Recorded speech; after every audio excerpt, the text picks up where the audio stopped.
Their big saying now is organic farming can't feed the world. Right. You're absolutely wrong. We can grow tons of food.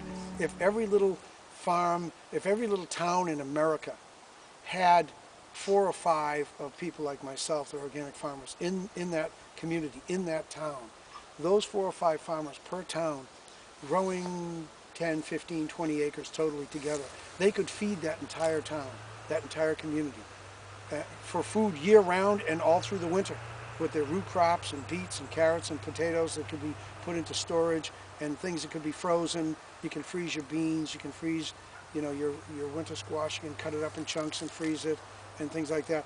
We can feed the world. And the reason why they're saying it, that we can't feed the world, is because they don't want the world to know that we can feed them. Okay? And the chemical companies don't want anybody to know that either. Right. So you really think it has to do with just keeping these chemical companies in business? Is that Yes, really what it comes down absolutely, to? absolutely.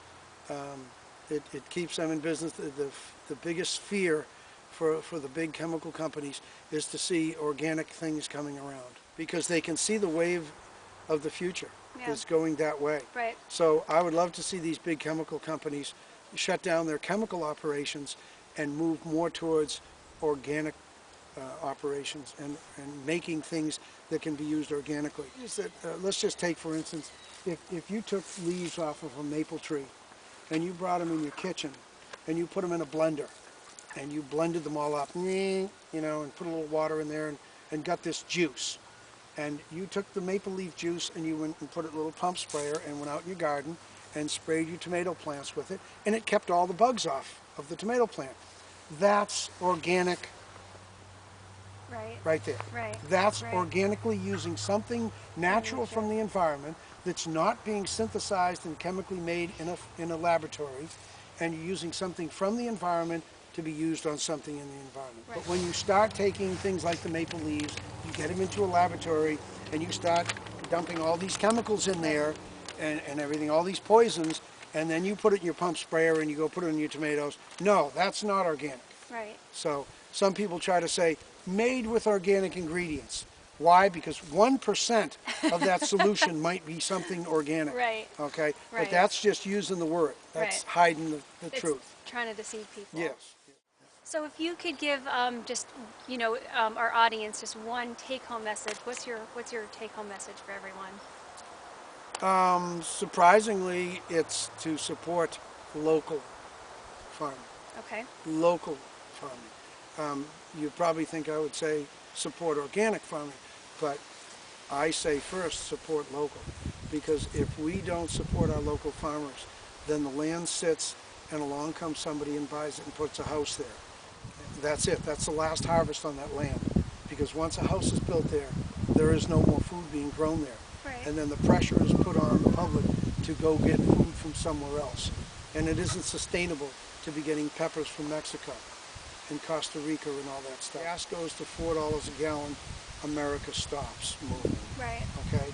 And then when you want to ship food in from somewhere, look at the costs that are going to be added onto that for shipping and transportation. And if you think people are saying that they can't afford organic food, they're not going to be able to afford food. Right. If gas goes up and the land is all gone and we have to call up South America for food, we're in big trouble. Right. So I would say support local and try to keep the money here. And in season, learn how to eat food in season. Come June, eat your lettuces and strawberries and things like that. In July, buy the blueberries, put them in your freezer. In August, the corn is in by then. So try to learn how to eat seasonally and start putting up food, canning food, freezing food, and putting less pressure on going to the store and spending money, on the groceries. Right. There's a lot of pick your own places out there. As you were saying before, when you've gone into grocery stores to sell your produce, there's a little bit of competition from organic foods coming from other places, which Yep. puts you in a bad position.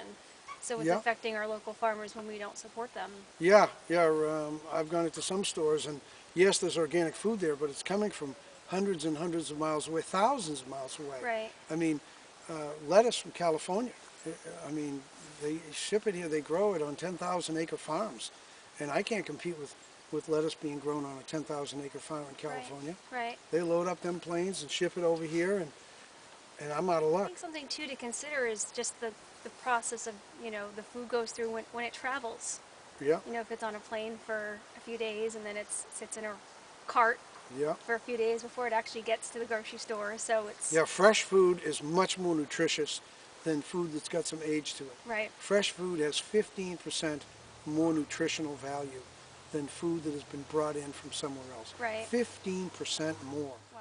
And that's a good place, I think, for us to wrap things up. All right. Thank you so much for taking the time to meet Thank with me you. today.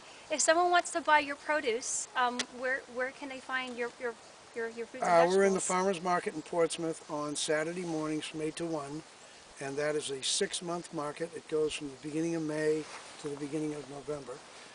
We're in the Manchester Farmers Market on Thursdays all summer long from around the middle of June to the end of October. So we Great. have 2 markets left there in Manchester, one tomorrow and one next week.